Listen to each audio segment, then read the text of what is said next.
کلام الہی میں اصل وہ لفظ اگر سمجھ میں آ جائے تو آدمی کا چونکہ اس پر ایمان ہے اس کے دل کی لگیں کھل جاتی ہیں. اس لیے ہم اپنے الفاظ کم کر کے الفاظ الہی کو اردو میں ترجمہ کرتے ہیں تاکہ یہ بات واضح ہو جائے کہ ہم جس کو مانتے ہیں اس کلام میں جاذبیت ہے. یہاں سے رکوع شروع ہوتا ہے. پہلے موسم بیان کر رہے ہیں. الحج اشہر معلومات. الحج, حج کے معنی کیا ہیں؟ حج کہتے ہیں بڑے کام کا ارادہ. حاجی بڑے کام کا ارادہ کر لینے والا, یہ لغت کا ترجمہ ہے. الحج عزم اور ارادہ, حاجی ارادہ کرنے والا. الف لام لگانے سے مخصوص کام مخصوص زمانے میں مخصوص مقامات پر مخصوص کیفیت کے ساتھ کرنے کا نام ہے. حاجی اپنے دل میں ایک جذبہ لیتا ہے کہ مجھے مغفرت چاہیے, مجھے اللہ کی آواز کا لبیک کہتے ہوئے اس کے گھر کا طواف کرنے کی فکر.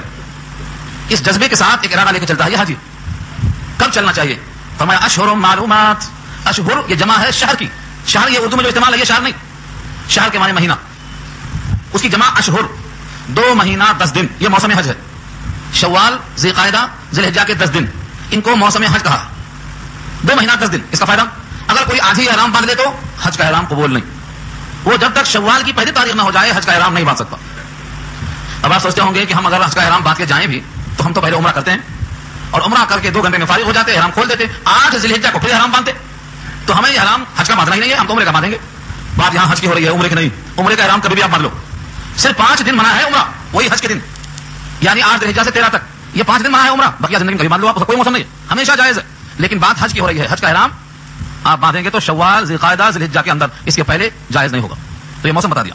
الحج اشہر معلومات. معلومات کے معنی متعین, معلوم کے معنی جانا ہوا, متعین کیا ہوا, یعنی انہی میں اس کا احرام ہوگا, اس کے پہلے آگے پیچھے نہیں ہو سکتا. یہ تو ہوا اس کا وقت اور سیزن. فمن فرض فیہن الحج, فمن فرض, پھر جس نے فرض کر لیا, فیہن ان میں, الحج حج کو. آپ سوچتے ہوں گے جس نے فرض کیا کا مطلب اللہ نے فرض کیا ہے وہ, لیکن یہاں یہ مراد نہیں ہے. اللہ نے فرض کیا ہے زندگی میں ایک مار کبھی بھی کر لو, بندے کو اختیار دیا ہے. یوں تو حکم یہ ہے کہ جیسے ہی طاقت آ جائے جلدی جلدی کر لو, دیر مت کرو. لیکن طاقت کے باوجود ایک آدمی حرام نہیں پہنا تو اس نے اپنے اوپر فرض نہیں کیا. جیسے مثال کے طور پر ظہر کی نماز کا وقت 1 بجے شروع ہو رہا ہے یا 12:45 بجے شروع ہو رہا ہے, لیکن آپ نے اللہ اکبر کہا کر نیت نہیں باندھا, تو آپ کی نماز کہاں فرض ہوئی؟ نیت جب آپ کر کے کھڑے ہوں گے اللہ اکبر کی, تو چاہے 1 بج رہا ہو, چاہے 1:15 بج رہا ہو, چاہے 1:30 بج رہا ہو, اب آپ نے نماز کو اپنے اوپر فرض کیا. اس وقت میں اللہ نے فرض کیا تھا, نیت باندھ کر آپ نے اب فرض کیا. یہ ہے یہاں مراد. اللہ نے تو فرض کر دیا ہے حج کو زندگی میں ایک مرتبہ, لیکن بندہ جب احرام باندھ لے تو بندے نے اب اس فرض کی تکمیل کا ارادہ کر لیا, یعنی اپنے اوپر اس عمل کو واجب کر لیا. احرام باندھ کر, نیت کر کے, اس کے وسائل کو جمع کر کے, سفر خرچ کو تیار کر کے, زاجرہ کو تیار کر کے تیار کر لیا اپنے آپ. یہ یہاں مراد ہے. فمن فرضا, پھر جس نے فرض کر لیا, فیہن ان دنوں میں, الحج حج کو, احرام باندھ کر نیت کر لیا. احرام کس کا نام ہے؟ چادروں کا. اکثروں کا خیال یہ ہے وہ احرام چادروں کا نام نہیں ہے. چادر تو لباس ہے, محرم کا لباس چادر ہے, احرام اس کا نام ہے مجازی. حقیقت میں احرام نام ہے اس نیت و ارادے کا, چاہے عمرے کا ہو چاہے حج کا. جو اس نے ارادہ کیا ہے وہ ہے اصل احرام. یہ کپڑا کیا ہے؟ یہ اس کا ایک ذریعہ ہے, اس کا ایک لباس ہے, اس کی ایک علامت ہے, اس کی ایک وضاحت ہے. اس کپڑے کا نام احرام نہیں ہے. آپ روزانہ 5 نماز میں 5 احرام بدل سکتے ہو, جائز ہے. ہر گھنٹے میں اترتے جاؤ, نئے پہنتے جاؤ, کون منع کرتا آپ کو؟ اس کپڑے کا نام احرام نہیں ہے. ہاں وہ جو نیت کیا ہے آپ نے, اللہم انی ارید الحج فیسرہ لی وتقبلہ منی, یہ ہے اصل احرام. یہ جو نیت ہے یہ احرام ہے. یہ لباس ہے محرم کا. محرم کیا پہنے؟ بغیر سلا ہوا کپڑا پہنے, سفید زیادہ بہتر ہے, سنت سے ثابت ہے, یہ لباس ہے اس کا. اب 3 کام منع فرمایا اللہ نے. حاجی کو معلوم ہے یہی 3 کام سامنے آتے ہیں وہاں, انہیں کو منع کیا. امتحان کتنا سخت ہے. جس کتاب میں امتحان ہوتا ہے اس کتاب کو امتحان لکھنے والا دیکھنا چاہتا ہے تاکہ پرچہ حل ہو جائے. امتحان تبھی تو ہوتا. حاجی کے سامنے 3 چیز آتی ہے. یہاں تو خواتین کے لیے چہرہ چھپانا ہے فتنے کے خوف سے, اور وہاں چہرے پر کپڑا لگ جائے تو گناہ ہوتا. چہرہ کھلا ہوا ہے, چاہے وہ نوجوان عورت ہو یا بوڑھی ہو, چہرہ کھلا رہے گا. چھپانا ہے تو خاص ترکیب سے چہرے پر کپڑا نہ لگنے پائے, اندر کوئی چیز رکھ لے, اس طرح چھپا سکتی ہے. بہت کم ہے جو ایسا کر سکتی ہے وہاں, یا پھر پنکھا سامنے کر لیں. اکثر و بیشتر چہرہ کھولنا پڑتا ہے. وہاں پر چہرہ کھولنے کا حکم ہے اور عام دنوں میں چہرہ چھپانے کا حکم ہے. تو اب جو چیز محل فتنہ تھی, محل کشش تھی, وہ تو وہاں ساتھ ساتھ ہے. وہی تو امتحان ہے. میرے ساتھ لبیک کہتے ہوئے آئے ہو, اللہ میں تیرے پاس حاضر ہوں, اب دائیں بائیں دیکھتے ہو یا مجھے دیکھتے ہو, یہی تو امتحان تھا. لبیک اللہم لبیک آ گیا, میں تیرا دیوانہ ہوں بولتا ہے, پھر دائیں دیکھ رہا ہے, بائیں دیکھ رہا ہے. یہ عاشق مجازی ہے. یہ چہرے فنا ہونے والے ہیں, ان کا حسن زائل ہونے والا ہے, ان کو بنانے والا کتنا حسین ہے وہ دماغ میں لاؤ. یہ امتحان ہے. لہذا کہا فلا رفث ولا فسوق ولا جدال, 3 چیزیں. حاجی ان 3 کی پابندی کر لے تو اللہ کے حبیب فرماتے ہیں ایسا لوٹے گا جیسے ماں نے آج پیدا کیا ہے, گناہوں سے پاک صاف ہو کے لوٹتا ہے. من حج للہ فلم یرفث ولم یفسق رجع کیوم ولدته امه, یہ آقا کا ارشاد ہے.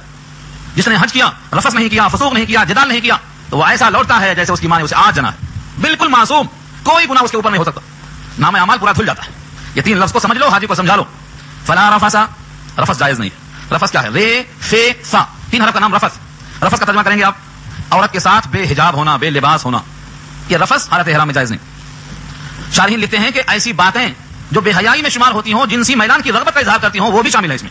ایسی بات زبان سے ظاہر نہ ہو کہ یہ اللہ کو نہیں چاہتا ہے، کچھ اور چاہتا ہے. یہ فلا رفث. ایک بات یاد آئی مجھے، اس سے تعلق نہیں ہے مگر مثال دے کے تعلق پیدا کرنا چاہ رہا ہوں.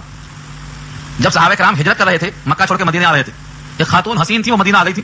ان کا ایک چاہنے والا بےتاب ہو گیا مکے میں. کہا میں تم سے نکاح کرنے کو تھا، تم چل دیے مدینہ. کہا مجھے چاہتے ہو تو چھوڑو گھر آ جاؤ مدینہ. انہوں نے ہجرت کر لیا.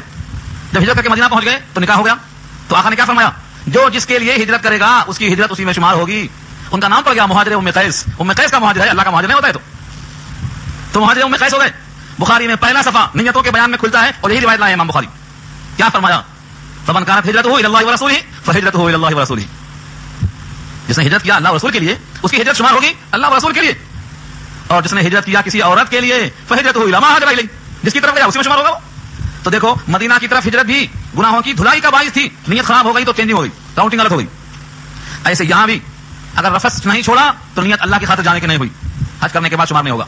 اس لیے حاجی سب سے درخواست کرتا ہے کہ دعا کرو اللہ کے شرائط کے مطابق ہم جائیں آئیں تاکہ یہ حج شمار میں آ جائے. فلا رفث، بے حجاب ہونا جائز نہیں. ولا فسوق، جمع ہے فسق کی، فے سین قاف اس کا مادہ ہے. فسق کے معنی گناہ کی بات. گناہ میں کیا کیا آتا؟ پہلے نمبر پہ گالی. بہت سی چیزیں فسق میں آتی ہیں. وہاں مجمع ہوتا، بھیڑ. بھیڑ میں کیا ہوتا؟ دھکا لگ گیا، ٹھونگا لگ گیا، دھکے لگا دیا، گر گئے. پانی کی بھیڑ، ہوٹل میں کھانے کی بھیڑ، زمزم کو بھرنے کی بھیڑ، جگہ جگہ کنکری مارنے کی بھیڑ. کیا ہوتا؟ گر جائیں گے، کچلے جائیں گے، دم نکل جائے گا. گالی نہیں نکلے گی، دم تو نکل جاتا حاجیوں کا لیکن گالی نہیں نکلتی. سارا عالم پریشان ہے کہ ان کو کنٹرول کرنے کے واسطے کسی پولیس کی ضرورت نہیں پڑتی. یہ اپنی جان دے گا مگر گالی زبان سے نہیں دے گا، کیونکہ معلوم ہے گالی دیا تو فسوق میں آ جائے گا، پورا خرچہ بیکار ہوگا. فسوق نہیں، موقع ہے گالی کا، نہیں دے گا. آگے گالی گلو سے آگے بات بڑھتی ہے تو ولا جدال. جدل کے معنی جنگ و جدال، ہاتھا پائی کی نوبت، دست و غریباں. یہ نوبت میں دیکھا نہیں. 30 لاکھ کا مجمع چند گھنٹوں میں گزرتا ہے رمیہ جمار سے، دب کے کچل کے مر جائے گا لیکن جھگڑا نہیں کرے گا. اتنا بڑا رینا آتا ہے کہ آدمی سنبھال نہیں پاتا. لیکن کسی کی زبان سے گالی نہیں سنا آج تک میں نے، اور کسی کو دست و غریباں ہوتے نہیں دیکھا میں نے. بس صبر ہی صبر. اتنا بڑا صبر کا اور کوئی مقام نہیں ملتا ہوگا. انما یوفى الصابرون اجرهم بغیر حساب. اسی لیے ثواب کتنا رکھا اللہ نے؟ صابرین کو بغیر حساب دیا جائے گا. حساب ہی نہیں کریں گے اللہ اس کو، بس دیتے جائیں گے یہاں تک کہ راضی ہو جائے وہ. یہ صابر کا اجر ہے. 3 شرطیں ہو گئی. یہ ترجمہ لفظی کیا میں نے، اس کو کھولیں گے آپ حدیثوں کے ساتھ مسائل کے ساتھ تو بہت لمبا نکلے گا. یعنی زبان سے، ہاتھ اور پیر سے، زبان کے علاوہ کسی اور عضو سے بے حیائی کا اظہار نہ ہو کہ اس کی توجہ غیر اللہ کی طرف نہ جانے پائے. فسق کی جتنی شکلیں ہیں، کیا کیا فسق ہے؟ سباب المسلم فسوق، مسلم کو گالی دینا فسق ہے، اور اس کا قتل کرنا کفر ہے. مومن کو قتل کرنا کفر ہے. یہ تمام چیزوں سے بچنے کا حکم کیوں دیا؟ کیونکہ حج میں ان سے سابقہ پڑنے والا ہے. عورتیں ساتھ ہوں گی، رمیہ جمار میں بھی ساتھ ہوں گی، خواتین کا میلہ مینا کے میدان میں بھی ساتھ ہوں گی، عرفات کے میدان میں بھی ساتھ ہوں گی، مینا میں جہاں قربانی ہوتی ہے وہاں بھی ساتھ ہوں گی، طواف جہاں ہوتا ہے وہاں بھی ساتھ ہوں گی. آپ نے تو پتہ نہیں غور نہیں کیا ہوگا، طواف کرتے کرتے کرتے کرتے ایک دم سزا ہوتی ہے جو جہاں وہیں جاتا، دائیں عورت بائیں عورت. مگر یا تو عورت دیکھو یا تو حج دیکھ لو، دونوں نہیں ہونے والا ہے. اس لیے آدمی بڑا کیئرفل رہتا ہے. خود ہی بولتا ہے یا اللہ میں کہاں گیا، متوا کو بولا ان کو ہٹا یہاں سے. خود بلاتا، اشارہ کرتا متوا کو، عورتوں کو رکھو یہاں سے، کیونکہ اس کو خطرہ ہے میرا حج جاتا. تو آدمی اتنا فکر مند ہوتا ہے اپنے حج کے بارے میں کہ وہ سوچتا نہیں ہے. اور یہ تو بلایا ہوا مہمان ہے. کس کا مہمان ہے؟ رحمان کا مہمان ہے. جتنے حجاج ہیں یہ ضیوف الرحمان ہیں. اور رحمان کے مہمان رحمان کے بلائے بغیر، رحمان کی مشیت کے بغیر رحمان کے گھر میں داخل کیسے ہو سکتے ہیں؟ اس لیے ان کے دل کی کیفیت بھی اللہ بدل دیتا ہے. ہم جب پہلے حج میں تھے الیسن ٹریول سے، تو اس نے ایسی گاڑی بک کر دیا جو گاڑی ان کے معیار سے اونچی تھی. پکڑ لیا راستے میں، سب کو اتارو بولا، کسی کو بھی نہیں آتی تھی، بندہ اس میں موجود تھا حرام میں. میں نے کہا حبیبی نحن ضیوف الرحمان وعندنا نساء کثیر، ہم سب مہمان ہیں رحمان کے، ہمارے ساتھ عورتیں زیادہ ہیں. سامان اتارے کون چاہے کون، ارحم علی حالنا، اس نے کہا خلی سبھی، چھوڑ دیا چلا. تو ضیوف الرحمان سے وہ بہت کانپتے ہیں. رحمان کا مہمان ہے یہ، اس کو چھیڑنا ہوا رحمان کے مہمان کو اذیت پہنچانا ہے، چھوڑ دیا. حالانکہ وہ ضبطی کے لائق تھی، وہ بہت سخت ہے وہ، لیکن جہاں رحمان کا لفظ آتا ہے فوراً ٹھنڈے ہو جاتے ہیں. ضیوف الرحمان. اور حاجی کتنا ہی غلطی کر جائے حاجی کو کچھ نہیں کہتے، بولتے ہیں حاجی رحمان کا مہمان ہے، خلی سبھی، چھوڑ دو راستہ اس کا. بہرحال اچھے برے تو ہر جگہ ہوتے ہیں. ایسا نہیں ہے کہ وہاں پورے فرشتے رہتے ہیں، انسان وہاں نہیں ہوتے، ایسا نہیں ہے، وہاں بھی ہوتے. اور انسانوں میں شیاطین بھی ہوتے، ایسا نہیں ہے. لیکن بیشتر یہ ہے کہ وہاں برائے ہوئے منتخبہ لوگ آتے ہیں اور اللہ اس کا اکرام فرماتے ہیں. ان 3 چیزوں سے بچ جانے والا اللہ کی نظر میں محبوب بنتا ہے. کیا فرمایا؟ فلا رفث ولا فسوق ولا جدال فی الحج. حج میں 3 چیزوں جائز نہیں. لیکن ترجمہ کیسا کیا؟ لا رفث، رفث نہیں، فسوق نہیں، جدال نہیں. مگر بولنا کیا ہے؟ رفث مت کرو، جدال مت کرو، فسوق مت کرو. ایسا بولنا تھا نا، انداز بدلا ہوا ہے. کاش کہ آپ کو عربی آتی، یہ لب لہجہ معلوم ہوتا. مہمان سے کوئی کہتا ہے میاں ایسا مت کرو، نہیں، یہ مہمان کی نوازش کے خلاف ہے. فلا رفث، رفث نہیں ہونا چاہیے فرما رہے ہیں. حاجی رفث مت کر، نہیں، یہ انداز تخاطب غلط ہے. رحمان نے خیال کیا اس چیز کا. یہاں پر پورے مفسرین لکھتے ہیں یہاں پر فلا رفث کے معنی فلا ترفث کے ہیں، فسوق مت کر. لیکن انداز کیا ہے؟ فلا رفث ولا فسوق، جھگڑا نہیں، جدال نہیں، تو جھگڑا مت کر، یہ بولنا چاہ رہے ہیں. مگر ایسا انداز اختیار نہیں کیا، یہ اعزاز ہے. اس لیے بولتا ہوں کہ عربی تھوڑا سیکھ لو، یہی سکھا دیں گے تھوڑا تھوڑا. ہر اتوار کو 2 لفظ سمجھا کرو. عربی بہت آسان ہے، لیکن عربی کسی کو آ گئی تو اللہ کا کلام سارے کلام سے ممتاز کیسے معلوم ہوگا. ایسا معلوم ہوتا ہے کہ اس سے اچھا جملہ بن نہیں سکتا.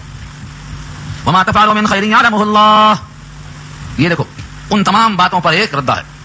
یہ تو فسوق جدال تمہارے شان سے بہت نیچے کی بات ہے جس کو روکا جا رہا ہے. تم تو کار خیر میں گئے ہو, تم جو بھی کار خیر کرو گے وہ اللہ جانتا ہے, سمجھ کے کر لو. تم لبیک کہتے ہو, اللہ جانتا ہے. تم نے احرام کے خلاف کیا ہے تو اللہ جانتا ہے. تم نے کسی کو کنکیوں سے دیکھا ہے, چور آنکھوں سے دیکھا ہے, دل میں وسوسہ آیا ہے, یعلم خائنۃ الاعین وما تخفی الصدور, جو سینوں کے راز ہیں, آنکھیں چوریا کرتی ہیں, سب جانتا ہے. آنکھیں جو ہے کنکیوں سے دیکھتی ہیں. یعلم خائنۃ الاعین, آیت ہے جو پڑھ رہا ہوں, سمجھے کہ میرا شعر ہے, میرا شعر وہ نہیں ہے. 24واں پارہ کھولو, یعلم خائنۃ الاعین, آنکھوں کی خیانت جانتا ہے وہ, چوریاں آنکھوں کی اور سینے کے راز جانتا ہے, سب کو تو ہے بے نیاز. کرو جو کرنا ہے, اتنا طے کر لو. وما تفعلوا من خیر, جو کہ تم خیر کرو گے, یعلمہ اللہ, اللہ اس کو جانتا ہے. اب کرو جو کرنا ہے. کیا کرتے؟ یوں سمجھو کہ ایک تمہیں دیکھ رہا ہے جو تمہارا حاکم اصلی ہے. اب کیا کرتے کرو. وتزودوا, اور توشا لے کے چلو. تزود زاد سے بنا ہے, زاد کے معنی راستے میں کھاتے, توشا زاد راہ بولتے ہیں, راستے کا توشا. یمن کے لوگ آتے تھے اس زمانے میں, کچھ بھی سامان لے کے نہیں آتے تھے. کوئی بولتا ہم یہاں راستے میں کیا کھائیں گے, تو بولتے تھے اللہ پر توکل, بھروسہ اللہ پہ. خالی ہاتھ آ گئے. اب خالی ہاتھ تو آ گئے, توکل زبان سے بول دیا, مگر کھانے کے وقت تو بھول لگے گی نا, اب اندر جانا کچھ, پسٹن چلانا ضروری ہے. اب کیا چلے, تو اب دائیں دیکھ رہے ہیں, بائیں دیکھ رہے ہیں, سامنے دیکھ رہے ہیں, کوئی نہ کوئی دینا کہاں سے آئے گا, کیونکہ دنیا تو دارالاسباب ہے, اوپر سے تھوڑی برسائیں گے من اور سلوا. من اور سلوا اتارنے کا دستور نہیں رہا اس امت محمدیہ کے پاس, یہاں تو محنت کا دستور ہے. تو وہ آ کر لوگوں پر بوجھ بنتے تھے. اللہ نے کہا وتزودوا, توشا ساتھ لے کے چلو. اور جہاں تک تم کہہ رہے ہو کہ تقوا ہے, تقوا توشا لے کر نہیں جائیں گے, بہترین توشا کیا ہے, سوال سے بچنا. وخیر الزاد فإن خیر الزاد التقوی, بہترین توشا کیا ہے, تقوا یعنی سوال سے بچنا. تقوا کے معنی بچنا, کس چیز سے بچنا, مانگنے سے بچنا. کیوں؟ سوال کرنا ذلت, سوال کرنے والا ذلت کا شکار یعنی ذلیل. اسی واسطے کہا اگر تمہارا گھوڑا چلنے کو تیار, تم بیٹھ گئے, ہاتھ سے کوڑا گر گیا, اٹھا کر دے دو, نہیں بولنا, اتر کے لینا. یہ کس کا ارشاد ہے؟ فرمایا سوال سے پرہیز کرو. وَإِن سَقَطَ صَوْتُكَ, اگر تیرا کوڑا گر جائے. کوڑا گرنے کا مطلب کیا ہے, گھوڑا چلنے کو تیار, اسپیڈ لینے والا ہے, دیکھا تو کوڑا نیچے گر گیا. اب اس کے واسطے اترنا تو بڑے مرے ہیں, بھائی اٹھا دو, کتنا آسان ہے بول دینا. فرمایا نہیں, اترو, اپنا کوڑا اٹھاؤ اور چلو. اتنا حکم دیا نبی صلی اللہ علیہ وسلم نے. تو السوال ذل, سوال کرنا ذلت ہے, بچنا لازم ہے اس سے. تم حج میں گئے ہو, اللہ کو غنی مانتے ہو, اور راستے میں لوگوں سے مانگتے ہوئے کھاؤ گے, یہ اچھا نہیں ہے. خیر الزاد التقوی, بہترین توشا ہے لوگوں سے سوال نہ کرنا. واتقونی یا اولی الالباب, اے عقل مندوں مجھ سے ڈرو. واتقونی, مجھ سے ڈرو. یا اے اولی والے, الباب لب ان کی جمع ہے, بھیجا, جنہیں بھیجا ہے. اگر کوئی آدمی بیوقوفی والا کام کرتا تو کیا بولتے ہیں, خفیف العقل ہے, دماغ میں بھیجا ہی نہیں, سردار کا سر ہے بولتے اس کو. کیوں بولتے ہیں, اندر مغز نہیں ہے. تو اللہ نے یہاں مغز والے کا اشارہ کیا ہے. اگر عقل ہے تو جس نے پیدا کیا اسے ڈرو. واتقونی یا اولی الالباب. اب ایک سوال کا جواب ہے. حاجی, زمانے جاہلیت میں مقام حج پر بازار لگتا تھا, کوئی خریدتا کوئی بیچتا. کیسے خریدتے کیسے بیچتے وہ الگ سوال ہے, یہاں لے لوں گا میں, ٹائم خراب ہوتا. لیکن سوال تو ہے, وہاں بازاروں کے نام تھے, آج بھی بازاروں کے نام بہت ہیں. یہ اوقاز کیا ہے, بازار ہے. لجنا کیا ہے, بازاروں کے نام ہے. یہ اوقاز ہے, ذوالمجاز ہے, مجنا ہے, اور کیا کیا ایسے نام ہے. ان بازاروں میں حاجی خریدتا بھی بیچتا بھی, خریدتا بھی بیچتا بھی. اور جب اسلام آیا, حج تو اسلام سے پہلے بھی ہوتا تھا نا, لیکن کیسا ہوتا تھا, کیا تھا, طواف ننگے ہوتا, سیٹیاں مارتے ہوئے ہوتا, عورتیں ساتھ ننگے طواف کرتی, کپڑا مانگنے سے مل گیا تو پہن لیا, ورنہ ننگے پھرتی, وہ تو ان کا تھا سب. تو حج تو پہلے تھا. لیکن حالت اسلام میں جو حج ہے, حالت کفر کے حج سے کتنا بڑا فرق ہوا. تو اس زمانے میں بازار لگتا تھا, لوگ خریدتے تھے. جب اسلام آ گیا تو لوگوں کو شبہ ہوا کہ پتہ نہیں حج کرنے کے بعد فوری کاروبار کرنا منع ہے یا جائز ہے, اسلام کے خلاف تو نہیں ہے. لوگوں نے ہاتھ روک لیا. اس پر یہ آیت نازل ہوئی, لیس علیکم جناح ان تبتغوا فضلا من ربکم, تم پر کوئی حرج نہیں, تم پر کوئی گناہ نہیں یہ کہ تم تلاش کرو فضل اپنے رب سے. قرآن کریم میں جہاں بھی لفظ فضل آیا ہے بمعنی رزق آیا ہے. فضل کے معنی رزق تلاش کرو. فاذا قضیت الصلاۃ فانتشروا فی الارض وابتغوا من فضل اللہ. یہ کیا ہے, نماز جمعہ ختم ہو جائے منتشر ہو جاؤ, اللہ کا فضل تلاش کر لو. تو فضل کے معنی رزق کیا آتے ہیں, تم پر کوئی حرج نہیں. فاذا افضتم من عرفات, پھر جب تم لوٹو عرفات سے, افضتم کے معنی رجعتم, تم لوٹو عرفات سے, فاذکروا اللہ, تو اللہ کا ذکر کرو. عند المشعر الحرام, ایک مسجد کا نام ہے یہ, مشعر الحرام. اندا کے معنی پاس, کس کے پاس, مشعر الحرام کے پاس. یہ مسجد مزدلفہ میں سڑک کے بائیں طرف پڑتی ہے. یہ ہے چھوٹی مگر خوبصورت. اس مسجد کے قریب نبی کریم صلی اللہ علیہ وسلم اس رات میں اتنا بندگی کرتے کہ صبح ہو جاتی, فجر تک بندگی میں لگے رہتے. اس لیے وہاں حاجی کو مقیم ہو کر اللہ کی یاد میں لگنے کا حکم ہے. وہاں مغرب پڑھے اور عشاء پڑھے, وہیں رہنا, کنکری وہیں سے چننا, اور وہاں کا قیام نبی صلی اللہ علیہ وسلم کی عظیم سنت ہے. اگر مسجد کے قریب جگہ نہ ملے تو اس جگہ میں جہاں موقع مل جائے. آج کل تو اتنا رش بڑھ گیا ہے کہ مزدلفہ اور عرفات اور مزدلفہ اور مینا مل گئے آپس میں, پہچاننا مشکل ہے. جہاں روک دیا ادھر جانا, بورڈ لگے ہیں, دیکھنے کے بعد سمجھ میں آتا ہے مزدلفہ کے اندر نہیں پہنچے, باہر پڑے ہوئے ہیں, پھر پیدل چلنا, دیکھ لینا تھوڑا سا. بہرحال یہ مقام ہے ذکر کرنے کا, اور اللہ نے مثال کیا دی, وَاذْكُرُوهُ كَمَا هَدَاكُمْ, وَاذْكُرُوهُ كَمَا هَدَاكُمْ, اس کی یاد کرو جیسا کہ اس نے تم کو ہدایت دے دی, راستہ بتلا دیا. نیچے اور سخت جملہ رہا ہے, جیسا تم اپنے آبا و اجداد کا ذکر کرتے ہو فخریہ, ایسا اللہ کا ذکر کرو. آج ہمارے پاس یار دادا کا ذکر چل جائے تو میرے دادا ایسے تھے ویسے تھے یہ تھے وہ تھے. اب کیا تھے دیکھو اب کیا ہے. تھے تو آبا وہ تمہارے ہی مگر تم کیا ہو. ہاتھ پر ہاتھ دھرے منتظر فردا ہو. فدرم سلطان بود میرا باپ بادشاہ تھا دوراچے تم کو کیا ہے تمہارے ہاتھ میں کیا دیکھو. تو آبا و اجداد کے فخریات ایسے خوب چلتے. اللہ کا ذکر کرنا ہے تو بولتے چند لمحے کے بعد دل اکھڑ جاتا. مزے نہیں آتا اس میں. کیوں نہیں آتا؟ کیونکہ اللہ کی عظمت کے چرچے کم ہو گئے. اس کے احسانات یاد نہیں آتے. یہ یقین نہیں آتا کہ اس رب نے ہمیں کیا کیا دیا ہے. ہم کیا تھے کیا بنا دیا ہے. حقیر قطرے سے اشرف المخلوقات بنا دیا ہے. جہنم کے لائق بن سکتے تھے لیکن جنت کے لائق بنا کر منتخب کر لیا ہے. کسی بھی امت میں پیدا ہو سکتے تھے محبوب کی امت میں پیدا کر دیا ہے. قرآن سے غافل ہو سکتے تھے صاحب قرآن بنا دیا ہے. یہ کیا انعامات کم ہے اس کے. اگر ذکر کرنے پہ آ جاؤ تو اللہ کی نعمتوں کو گن بھی نہیں سکتے ہو. شکریہ ادا کرنا بہت دور کی بات ہے. لیکن دادا کے چرچے ہوتے. بہو کی تعریف ہوگی بیٹے کی تعریف کریں گے سب کی تعریف ہوگی. اللہ کی کرتے ہوئے تھک جاتے.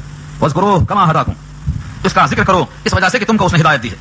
وَإِن كُنتُم مِّن قَبْلِهِ لَمِنَ الضَّالِّينَ اگرچہ تم اس سے پہلے گمراہ تھے.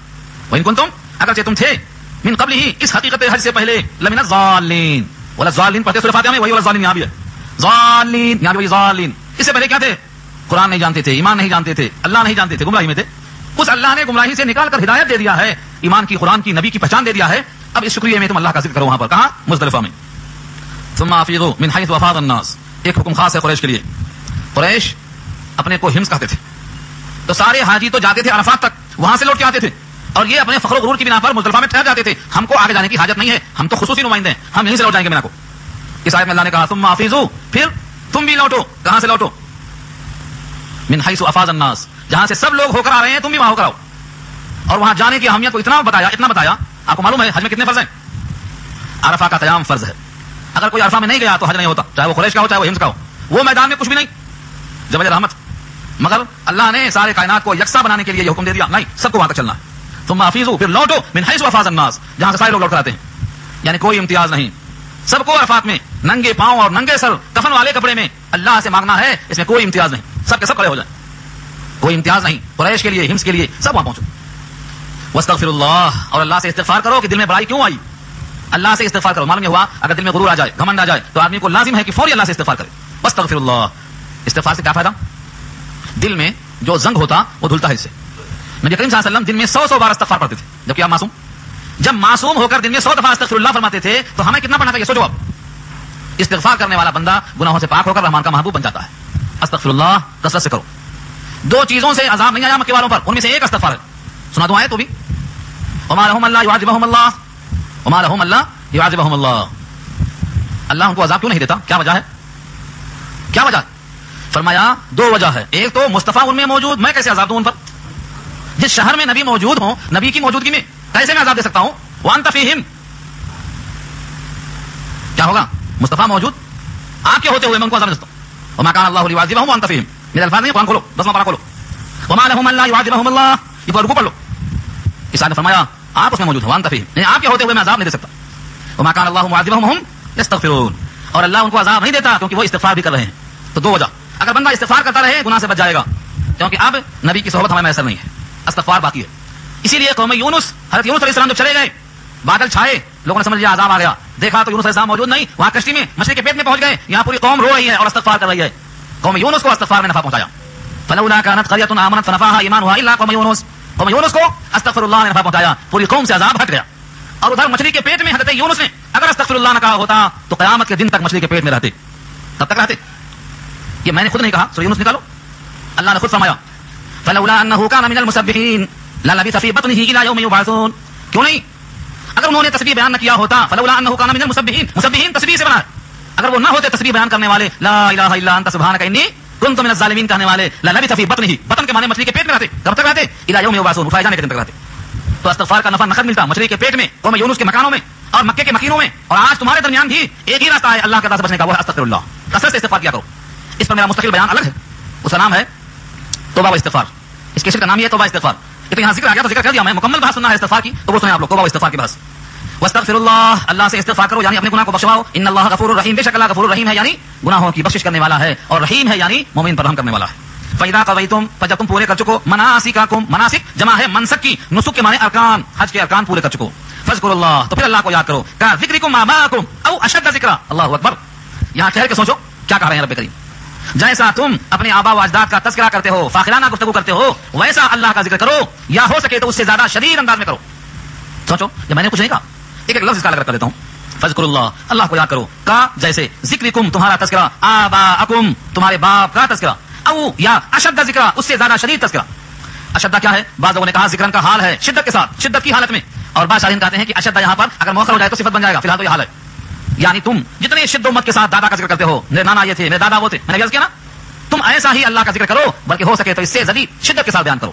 اللہ اپنا ذکر چاہتا ہے تمہاری زبان سے، اور اس کی فضیلت میں دو باتوں میں عرض کرتا ہوں، آگے بڑھتا ہوں۔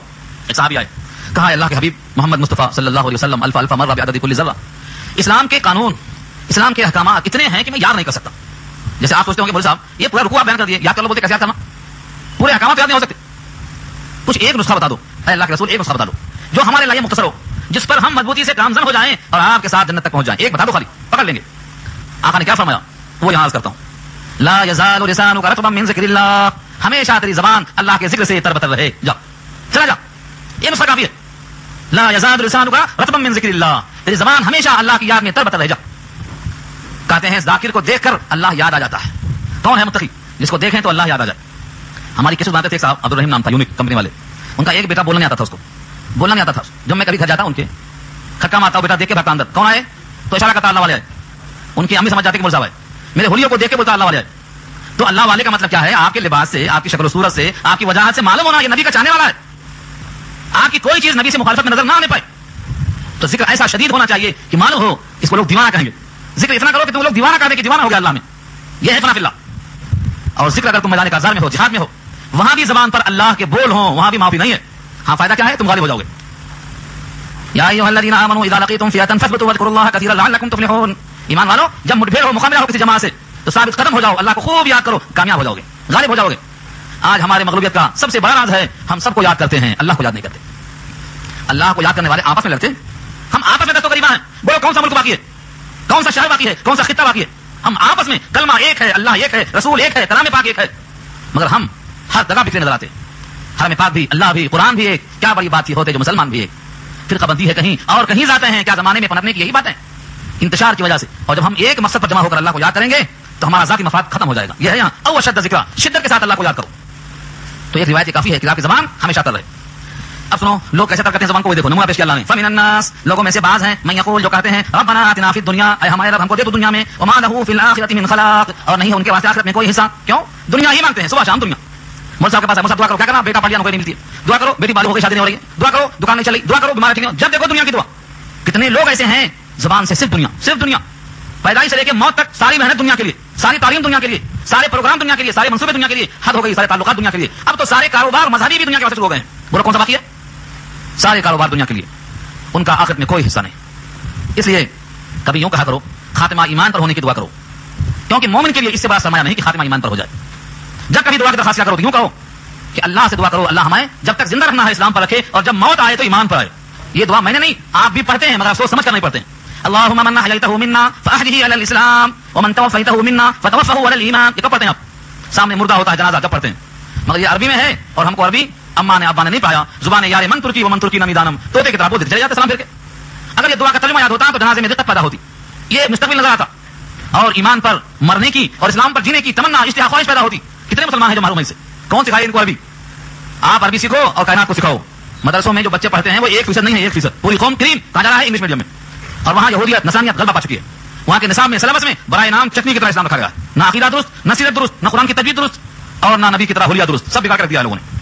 اس لیے سوچو اس پر۔ آگے فرمایا ومن الناس، یہ قول تو یہ ہو گیا کہ دنیا مانگتا، ربنا آتنا فی الدنیا، ربنا آتنا فی الدنیا، بس دنیا، وما له فی الاخرۃ من خلاق، ان کا آخرت میں کوئی حصہ نہیں۔ ومنهم من يقول، اور ان میں سے بعض لوگ یوں کہتے ہیں ربنا آتنا فی الدنیا حسنہ وفی الاخرۃ حسنہ وقنا عذاب النار، یوں کہتے ہیں۔ ہم سب تو اسی میں سے ہیں نا بھائی، نہیں سمجھایا ترجمہ؟ بعض لوگ ہیں جو کہتے ہیں اے ہمارے رب دنیا میں بھلائی دے ہم کو اور آخرت میں بھی بھلائی دے ہم کو، وقنا اور بچا تو ہم کو عذاب النار، دوزخ کے عذاب سے۔ ہم بھی دعا کرتے ہیں نا، لیکن جب دعا کرتے ہیں دونوں میں بھلائی کی تو محنت دونوں طرف ہونا چاہیے، نہیں ایمانداری کی بات بولو، کہ اتنا گھنٹہ تقسیم کر کے دنیا کی خاطر نکالو، اور جتنا آخرت کی ضرورت اور فکر ہے اپنے 24 گھنٹے میں سے اتنے حساب سے نکالو۔ آبادی کے تناسب سے مانگتے ہو تحفظات، ریزرویشن، آبادی کے تناسب سے چاہیے، تو یہاں کی زندگی 7 سال کی ہے اور وہاں کی زندگی کبھی نہ ختم ہونے والی ہے، تو 24 گھنٹے میں سے 12 گھنٹے وہاں کے واسطے دو، کہاں دیں آپ؟ سارا 24 گھنٹہ جو سونے سے بچتا سب دنیا کے لیے۔ تو دونوں میں مانگتے ہیں مگر دونوں کے لیے محنت نہیں کرتے ہیں۔ اللہ فرماتے ہیں اولئک لهم نصیب مما کسبوا، وہی لوگ ہیں کہ ان کے لیے حصہ ہے ان میں سے جو انہوں نے کمایا. دیکھ رہے ہیں آپ لفظ کمائی کی بات آئی. مانگ تو دونوں رہے ہیں لیکن ہم دیکھیں نصیب مما کسبوا, ان کے لیے حصہ ہے جو انہوں نے کمایا. جتنی نمازیں پڑھی وہ ان کا حصہ, جتنے روزے رکھے ان کا حصہ, تلاوت جتنا کی ان کا حصہ, نیک کام جتنا کیا ان کا حصہ, عربی کتنا پڑھا اس کا حصہ. نصیب مما کسبوا, جو انہوں نے کسب کیا اعمال خیر کرتے کرتے نصیب ان کا حصہ ہو. اب آپ کا حصہ کتنا ہے شکوہ نہیں کرنا کر کے تاریخ میں قیامت کے میدان میں, جو یہاں کمائیں گے وہاں ملے گا, یہ فرمایا اللہ نے. اور آگے سنو, سوچتے ہوں گے ابھی تو شباب ہے, ابھی تو جوانی ہے, ابھی تو موچیں کالی کالی آئی ہیں, جب بڑھاپا آئے گا جب دیکھا جائے گا. یہی سوچتے سوچتے بوڑھے ہو گئے, اور بوڑھے اسی میں پختہ ہو گئے, بدلنے کا نام نہیں لیتے, جو کرتے چلے گئے. اللہ فرماتے ہیں یہ مت سمجھو کہ بہت دن باقی ہے. اولئک لهم نصیب مما کسبوا واللہ سریع الحساب, اللہ جلد حساب لینے والا ہے. کتنا جلد؟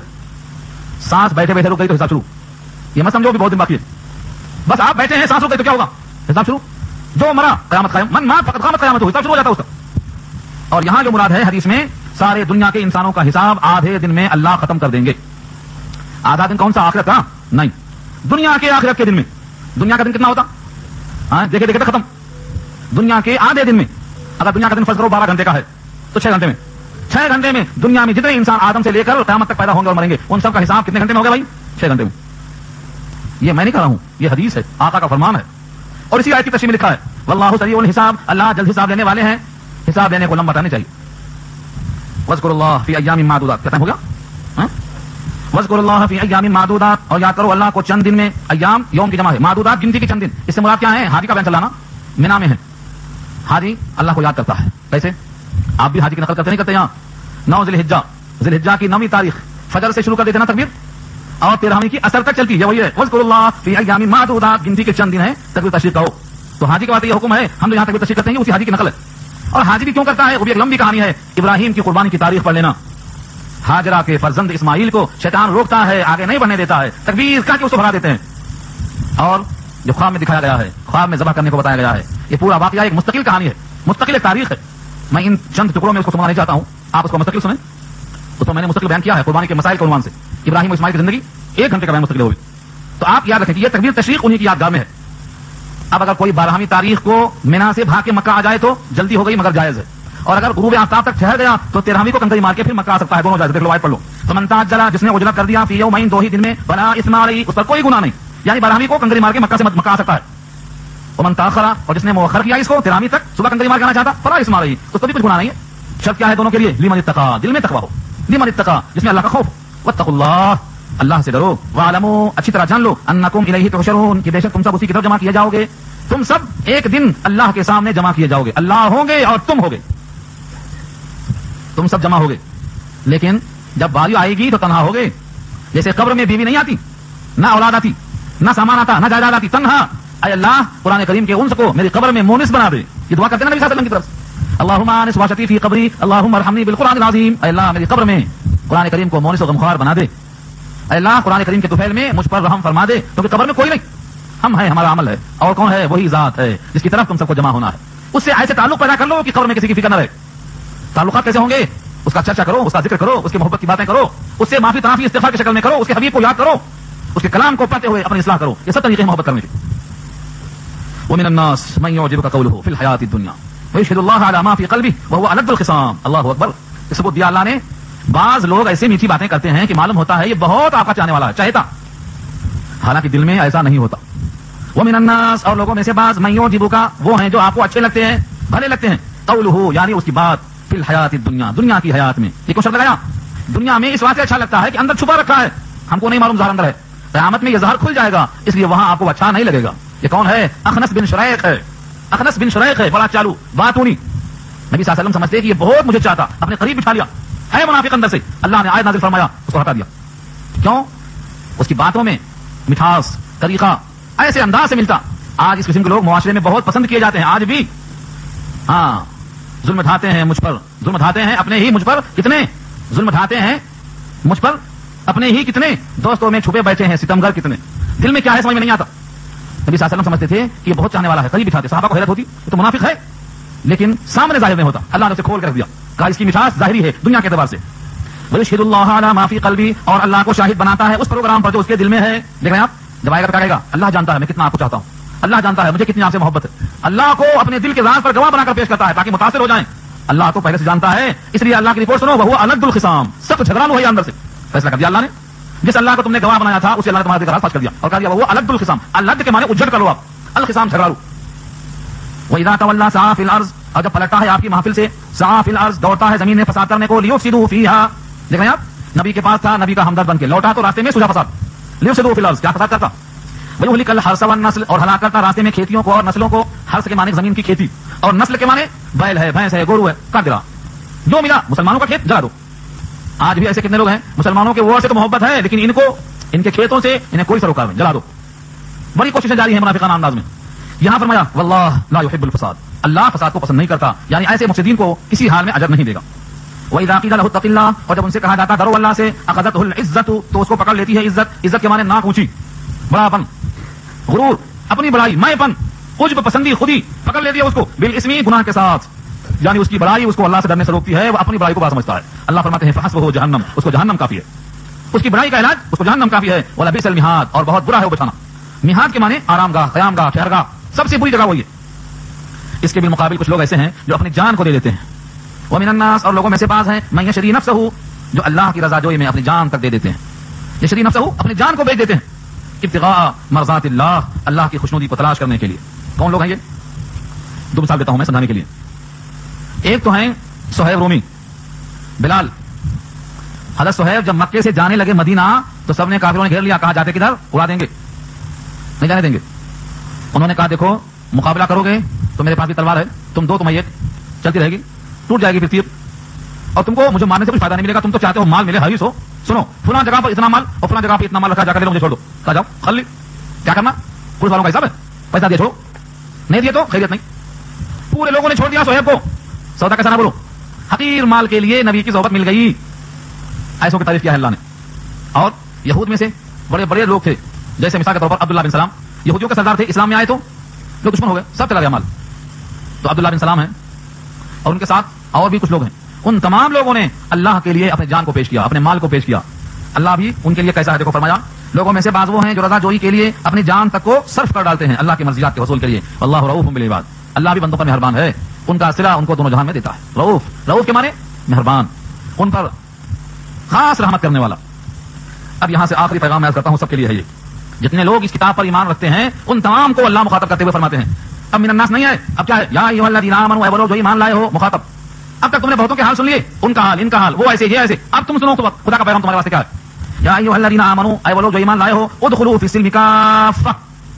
ہے کیسا پیغام ہے یہ؟ داخل ہو جاؤ اسلام میں مکمل، پورے داخل ہو جاؤ. ہم کیا چاہتے ہیں؟ نہیں، میٹھا میٹھا کب، کوا کوا تو، جو دل کو لگے وہ مان لو اور جو دل سے ٹکرائے اسے چھوڑ دو. ہم تو یہ بولتے. اور یہاں کیا پیغام ہے؟ نہیں، پورے داخل ہو جاؤ. آج ماحول کیا ہے بھائی؟ کرتا تو اسلامی ہوگا لیکن چہرہ یہودی کا رہے گا. ہاں ہماری مرضی، اللہ کے رسول کی پوری نقل کرنا ہے، قدم بقدم نقل کرنا ہے. یہ میرا فرمان نہیں ہے، میری کیا حیثیت ہے، یہ اللہ کا کلام جس پر ہمارا ایمان ہے اس کی یہ اہم آیت ہے. ادخلوا فی السلم کافہ، کافہ کے معنی مکمل. ایسی طرح داخل ہو جاؤ جو کافی ہو، وافی ہو. ایسا نہیں آدھا باہر آدھا اندر. دو رنگی چھوڑ دے ایک رنگ ہو جا، دو رنگی چھوڑ دے ایک رنگ ہو جا، سراسر موم ہو یا سنگ ہو جا. اگر اسلام پسند ہے تو پورے اسلام میں آ جاؤ، اگر اللہ سے محبت ہے تو پورے اللہ کا حکم تسلیم کر لو، اگر نبی کو محبوب مانتے ہو تو پوری نقل کر لو. یہ ہے تقاضا. یہ شہادت گہے الفت میں قدم رکھنا ہے. لوگ آسان سمجھتے ہیں مسلمان ہونا، مرضی موافق مسلمان ہونا آسان ہے اور رب کی مرضی کے موافق مسلمان ہونا مشکل ہے. اس لیے حکم فرمایا پورے داخل ہو جاؤ اسلام میں. اگر پورا داخل نہیں ہوتے ہیں تو باقی کیا ہوتا؟ نمازیں اللہ کی مرضی کے مطابق ہوں گی لیکن بستر پر سوئیں گے اسلام کو چھوڑ کے، تو وہاں کس کی اتباع ہوگی؟ سوچ کے بولو، یہاں آیت موجود ہے وَلَا تَتَّبِعُوا خُطُوَاتِ الشَّيْطَانِ، شیطان کے نقش قدم پر مت چلو. یعنی جہاں بندہ اسلام چھوڑتا ہے وہ چھوڑنے والی جگہ شیطان کی اتباع میں ہوتی ہے. دو چیزیں مثال کے طور پر، نماز کے وقت میں نماز چھوڑنا، نماز والے کام کے علاوہ دوسرا کام کرنا، تو کیا ہوگا؟ نماز والا کام اسلامی کام تھا، نماز کے علاوہ کوئی بھی کام ہوگا شیطانی کام ہوگا وہ، کیونکہ اللہ نے کہا اذان ہو جائے تو سارے کام چھوڑو. کوئی بھی کام ہوگا شیطانی کام ہوگا. ہم کو ایسے موقع پر استحضار کرنا چاہیے، اللہ کا حکم ٹوٹنے نہ پائے. آج بہت سے لوگ ہیں مسلمان لیکن اسلام میں داخل ہوتے ہوئے ان کی جان پہ آتی ہے. نماز پڑھیں گے تو زکات نہیں دیں گے، زکات تھوڑا بہت دے دیں گے تو حج نہیں کریں گے، اگر یہ سب کر لیں گے تو یتیم کا حق مار لیں گے، بیواؤں کو دھکے دے دیں گے. مسلمان ہونے کے باوجود پورے اسلام کو قبول نہیں کرتے. اگر کوئی شخص نکاح کے موقع پر اسلام کو قبول نہیں کرتا ہے تو گویا عملاً یہ دعویٰ کرتا ہے میرا اسلام ناقص ہے، مجھے یہودیوں کی نقل کرنا مجبوراً پڑ رہا ہے. ولیمہ ہوگا تو سوٹ بوٹ میں آئے گا، کس کی نقل ہے؟ نبی کی ہے. کوئی ولیمہ حیدرآباد میں دیکھ لو آپ، کوئی ولیمہ نبی کی نقل کے مطابق ہوتا ہی نہیں. وہ سمجھتا ہے سوٹ بوٹ میں آنا ہی ولیمہ. کس کی نقل ہے یہ؟ صحابی کی نقل ہے، تابعین کی نقل ہے، حضور کی نقل ہے، انبیاء کی نقل ہے، اولیاء کی نقل ہے. کس کی نقل ہے یہ؟ اس پر یہ احساس بھی نہیں ہوتا. اور مول صاحب اگر چلے جائیں تو بولتے بد اخلاق ہو گئے, اور آ جائیں تم یہاں دیکھو خود کھاتے دوسروں کو بولتے ہر جگہ پہنچ جاتے. نہیں گئے تو شکوا, گئے تو شکوا. اس میں میرا موقف کیا ہے؟ میں بھی کرتا ہوں اندر اندر, مگر کسی کو طنز نہیں کرتا. حسن بصری اور ابن سیرین دونوں جنازے میں گئے, وہاں دھوم تھی, جو نہیں ہونا تھا سب ہو رہا تھا. خلاصہ اس کا یہی, حسن بصری صوفی صافی آدمی چل دیا واپس, کام میں چلا, میں نے روکا. یہ خرافات مجھ سے دیکھی نہیں جاتی. ابن سیرین نے کہا میں ان کی خرافات کی وجہ سے رسول اللہ کی سنت چھوڑ کر نہیں جاؤں گا, میں جنازہ پڑھ کے جاؤں گا. جنازہ پڑھوں گا, میں جنازہ پڑھنے کا حکم ہے, مومن کا حق ہے, تم جنازہ پڑھتے. ابن سیرین پر علم کا غلبہ تھا, حسن بصری پر تصوف کا غلبہ تھا. یہ ہے فرق. دیکھو میرا اپنا مزاج یہ ہے, منہ چھپا کے بھرتا نہیں ہوں, آ جاتا ہوں اسٹیج پہ, وہاں پکا کے بولتا ہوں, کھانا بھی کھاتا ہوں, سمجھاتا بھی ہوں, دوستی کٹ نہیں کرتا, کیونکہ دوستی کٹ ہو گئی تو سمجھاؤں کیسے. اس لیے میں اپنے دل میں نفرت رکھنے کے باوجود آدمی سے نفرت نہیں کرتا ہوں, اس کے عمل سے نفرت کرتا ہوں. مریض سے نفرت نہیں کرتا ہوں, مرض سے نفرت کرتا ہوں. یہ ہے ابن سیرین کا طریقہ. اور آپ سے گزارش یہی ہے کہ آپ بھی ایسا ہی کرو, عنایت کی فکر کرو. بعض لوگ جاتے ہی نہیں اور بعض لوگ جاتے ہیں تو منہ نہیں کھولتے, دونوں غلط ہے. جانا تو منہ کھولنا, اگر منہ کھولنے کی طاقت نہیں ہے تو واقعی نہیں جانا چاہے. یہ ہے اصلاح کا پہلو, چاہے جنازہ ہو چاہے شادی ہو. ادخلوا فی السلم کافہ, مکمل اسلام میں داخل ہو جاؤ. ولا تتبعوا خطوات الشیطان, شیطان کی قدموں کی اتباع مت کرو, شیطان کے نقش قدم پر مت چلو. انہ لکم عدو مبین, بے شک وہ تمہارا کھلا دشمن ہے. تمہارے دادا آدم کو چیلنج کیا تھا کہ تیری اولاد کو ساتھ جہنم میں لے کے جاؤں گا, دشمنی سمجھ کر اس کی اتباع چھوڑو, نبی کے راستے پر آ جاؤ. مجھ سے صاحب نے کہا مول صاحب کچھ بھی بولو, عمل تو نہیں کرتے لوگ, جو چاہے آپ بولو, سنتے سب, عمل نہیں کرتے. یعنی بولنا کیا چاہ رہے ہیں مول صاحب؟ بولنا بھی چھوڑ دیں, بولنا بھی چھوڑ دیں, فائدہ کیا. لیکن ہمارے سامنے یہ اللہ کا کلام ہے, کلام الہی میں لکھا ہوا ہے نصیحت کرتے جاؤ, مومن کو نصیحت فائدہ دیتی ہے. وذکر فإن الذکرى تنفع المؤمنین, مومن کو نفع پہنچتا ہے, آج نہیں کل اصلاح ہوتی ہے. اس لیے مومن کو مایوس نہیں ہونا ہے, بولتے رہنا ہے, بولتے رہنا ہے. آئینہ دکھاتے جاؤ جب تک چہرے سے گندگی صاف نہ کر لے آدمی. آئینہ دکھاتے جاؤ. مومن مومن کا آئینہ ہے, آقا کا ارشاد ہے مومن مومن کا آئینہ ہے. ایک مومن دوسرے مومن میں دیکھ لے کیا کیا ہم سے غلطی ہو رہی ہے. اور آئینے کا کام کیا ہے؟ اگر یہاں کچھ دھبا لگا ہوا ہے جب تک ہٹائیں گے نہیں, جتنی بار آئینے کے سامنے آئیں گے برابر ٹوکے گا. یہاں لگا ہوا ہے, یہاں لگا ہوا ہے, یا تو آپ آئینے کے سامنے آنا بند کر دیں یا تو ہٹانے اس کو, صفائی کر لیں اس کی. تو مومن مومن کا آئینہ ہے, غلطیوں پر ٹوکتے ہی رہیں گے, تب وقت کے سامنے آنا چھوڑ دو یا غلطی کی اصلاح کر لو.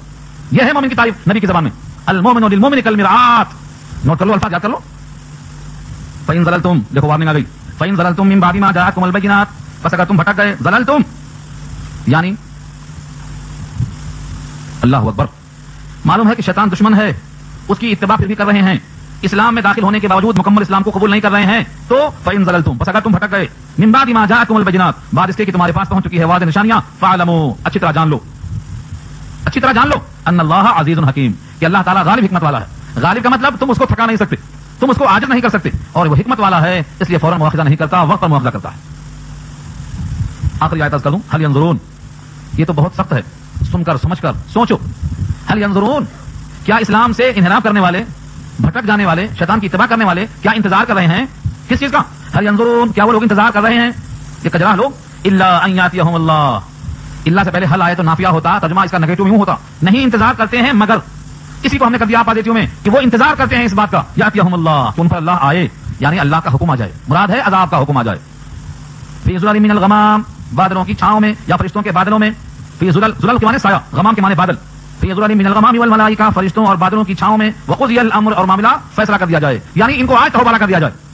وإلی اللہ ترجع الامور, اللہ ہی کی طرف سارے کام لوٹتے ہیں, آج نہیں تو کل تو طے ہونا ہی ہے. اس لیے کجروی چھوڑ کر اسلام میں پورے داخل ہو جاؤ, نیمے برو نیمے درون نہیں, کچھ یہودیت میں سے, کچھ نصرانیت میں سے, کچھ مشرکوں میں سے, کچھ اسلام میں سے, ایسا مت کرو, پورا اسلام میں آ جاؤ, اندر بھی باہر بھی, اوپر بھی نیچے بھی, رات بھی دن بھی, سب کی سب اسلام کو موافق اپنے اختیار کر لو. الحمدللہ, اللہ کے فضل سے ایک رکوع آج مکمل ہو گیا, یعنی کہ 9واں رکوع ختم ہو گیا. اب اس کے بعد آئندہ انشاءاللہ 10واں رکوع پیش کیا جائے گا. کچھ لگتا ہے